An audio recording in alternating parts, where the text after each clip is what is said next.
Selamat datang di Padepokan Witasem, saluran khusus bagi para penggemar kisah silat atau kanuragan.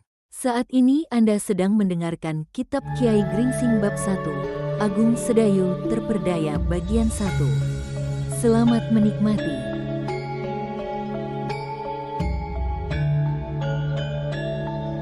Terdengar kicauan burung-burung liar di pepohonan yang tumbuh di belakang pekarangan sebuah rumah yang dihuni oleh keluarga kecil. Langit yang cerah menjadikan hamparan pemandangan yang berada lereng Merapi begitu indah. Sesekali pedati melintasi jalan yang terjulur di bagian depan rumah keluarga Ki Rangga Agung Sedayu. Pada pagi itu, keadaan sekitar rumah dan lingkungan tetangga terlihat sepi. "Apakah Kakang tidak melihat keadaan barak?" tanya Sekar Mirah. Agung Sedayu menggelengkan kepala lalu katanya, "Aku telah meminta Sukra untuk pergi ke sana dan menemui Ki Lurah Sanggabaya. Aku katakan akan menyusulnya setelah matahari sedikit lingsir ke barat." Sekar Mirah mengangguk lantas menuangkan wedang serai ke dalam mangkok suaminya. Ki Rangga Agung Sedayu menggeser tempat duduk lalu meraih dua tangan Sekar Mirah. Ia mendesis pelan, "Bagaimana menurutmu jika kita pergi ke Jati Anom? Menurutku itu gagasan yang baik setelah peristiwa yang melibatkan perguruan Kedung Jati. Lagi pula kita sudah lama tidak melihat keadaan Paman Widura. Selain itu mungkin kita dapat singgah sejenak di Sangkal Putung," kata Sekar Mirah, "saya ingin melihat anak Kakang Swandaru." Sejenak ia memandangi suaminya yang belum tampak keriput di wajah meskipun beberapa helai rambut putih menghias kepala Agung Sedayu. "Baiklah," Agung Sedayu berkata, "aku akan memberitahu Ki Gede tentang rencana kepergian kita lalu beberapa pesan pada Ki Lurah Sanggabaya." Ia bangkit dan melangkah masuk untuk berbenah diri. Tak lama kemudian Sekar Mirah mengikutinya dari belakang. Namun Sekar Mirah adalah wanita yang telah menerima gemblengan dari Ki Sumangkar sehingga pendengarannya dapat menangkap desir halus yang mendekatinya. Tiba-tiba seorang melayang tinggi melewati regol halaman rumah Agung Sedayu lalu berdiri dengan bertolak pinggang di tengah-tengah halaman. "Apakah ini rumah Agung Sedayu?" lelaki itu bertanya dengan ketus.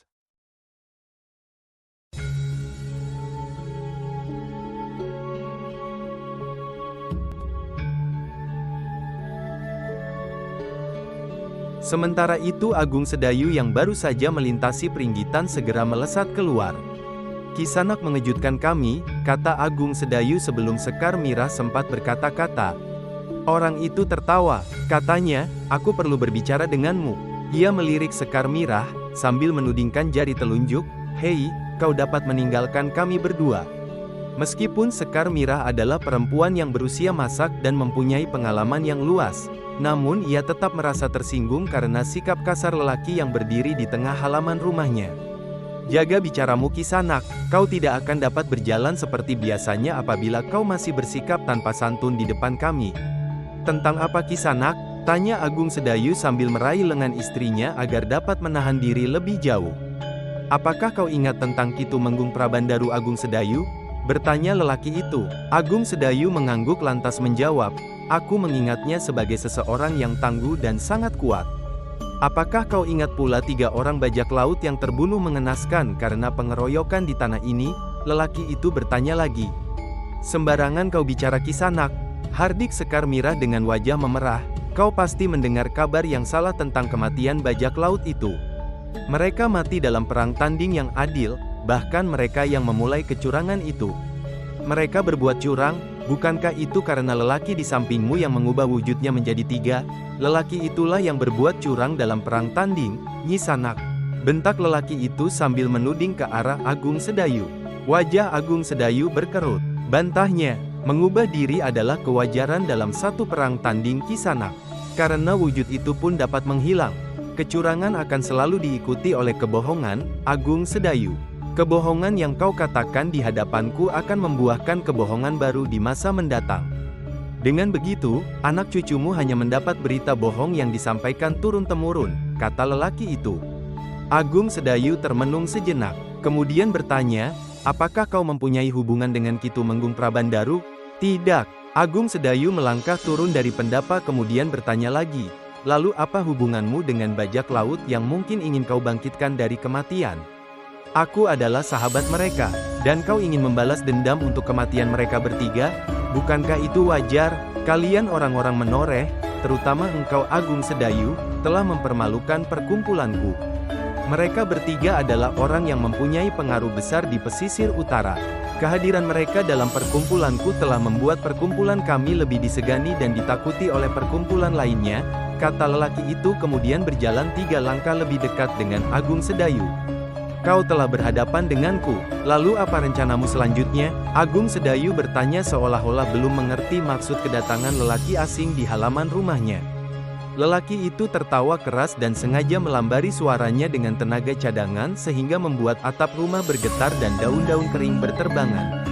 Suara tawa yang berkepanjangan itu segera menghimpit dada Agung Sedayu dan Sekar Mirah. Namun mereka adalah orang-orang yang telah ditempa berbagai ujian dalam olah kanuragan sehingga dapat meningkatkan daya tahan tubuh secara perlahan. Jantung Sekar Mirah berdentang keras. Ia tidak menerima perlakuan kasar tamu yang tidak diundang itu, tetapi ia melihat Agung Sedayu memberinya tanda untuk menahan diri. Maka dengan begitu, Sekar Mirah membentengi tubuhnya dengan tenaga cadangan yang disalurkannya ke bagian dada dan menutup indera pendengaran. Seperti tidak terjadi sesuatu, dengan tenang Agung Sedayu berkata, kematian dalam perang tanding adalah akibat yang semestinya terjadi apabila memang dilakukan hingga tuntas.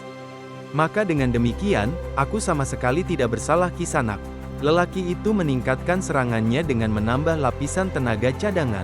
Tiba-tiba ia membentak nyaring, sebenarnya dengan menerima tantangan mereka bertiga itu telah menjadikanmu bersalah Agung Sedayu. Ia melangkah surut beberapa langkah dan kini ia menyilangkan 2 lengan di depan dada. Agung Sedayu mengerutkan dahi lalu bertanya, apakah kau sadar dengan apa yang baru saja kau katakan itu? Lalu apakah aku harus menolak tantangan mereka bertiga? Pada saat itu, mereka berkeliaran dan menimbulkan keresahan di lingkungan ini dengan berbuat jahat. Dan sekarang kau salahkan aku sungguh tidak mengerti jalan pikiranmu Kisanak. Aku tahu kau akan menghindar dari segala tuduhan, tapi saat ini aku sudah memberimu peringatan dan aku dapat melihat kalian berdua adalah keluarga yang tangguh. Namun permainan yang aku lakukan barusan tidak berarti aku tidak menuntut tebusan darimu, kata tamu asing itu. Sebenarnya aku berharap jika kedatanganmu dapat dibicarakan dengan baik-baik. Dengan alasan yang tidak dapat aku pahami tiba-tiba kau memberi peringatan. Agung Sedayu masih menahan diri untuk tidak berkata-kata kasar pada orang yang berjarak beberapa langkah di hadapannya. Aku telah mendengar sepak terjangmu, Kirangga. Kau sama sekali tidak mempunyai belas kasihan pada lawan-lawanmu. Kau dengan sekehendakmu sendiri memisahkan orang dari apa yang ia cintai dan ia miliki, kata lelaki yang masih belum memperkenalkan diri. Agung Sedayu tertawa pelan lalu berkata, Kisanak, aku baru sadar jika kau mungkin termasuk orang yang bertabiat aneh. Kau tanpa diundang tiba-tiba memasuki halamannya. Wajah lelaki itu seolah berubah merah seperti udang rebus. Ia mengangkat tangan, orang biasa memanggilku Ki Garuwesi. Dan seperti biasa apabila orang telah mendengar julukanku dari mulutku sendiri, maka orang itu akan mati tidak lama lagi. Termasuk engkau, Agung Sedayu. Dan mungkin beberapa orang yang hidup bersamamu di Tanah Menoreh akan menyesal mempunyai tetangga sepertimu. Ketahuilah, aku telah menempatkan beberapa orang di luar bagian lingkungan ini. Kau dapat memerintahkan prajuritmu untuk membuktikan kebenaran ucapanku. Ki Garuwesi menatap tajam wajah Agung Sedayu. Keduanya kini terlibat dalam suasana tegang. Ki Garuwesi telah mendengar kekuatan ilmu yang terpancar dari sorot mata Agung Sedayu dan kehebatan Sekar Mirah dengan tombak pendek yang mirip dengan milik macan kepatihan. Namun agaknya ia telah membuat perhitungan yang cukup kala beradu pandang dengan Agung Sedayu. Baiklah, kata Ki Garuwesi, aku minta kau bersiap. Dan jika kau merasa perlu bantuan pasukan khusus Mataram, maka kau boleh menurunkan mereka dalam waktu yang tidak lama lagi. Sampai jumpa. Agung Sedayu dan Sekar Mirah masih berdiri memandang punggung Ki Garuwesi yang berkelebat cepat lalu menghilang di balik pepohonan yang tumbuh di pekarangan tetangga. Aku akan bicara dengan Ki Gede, sementara kau perintahkan Sukro untuk memanggil Prastowo. Aku tunggu kalian bertiga di rumah Ki Gede, kata Agung Sedayu. Dan Ki Jayaraga, bertanya Sekar Mirah. Agung Sedayu diam sejenak, lalu katanya, biarkan ia bercengkrama lebih lama di sawah. Siang ini jika tidak mendapati seorang pun di rumah, tentu ia akan menuju rumah Ki Gede. Sekar Mirah mengangguk kemudian melangkah menuju tempat Sukro biasa membelah kayu bakar untuk menyampaikan pesan Agung Sedayu. Sementara itu, Agung Sedayu bergegas pergi menjumpai Ki Gede Menoreh.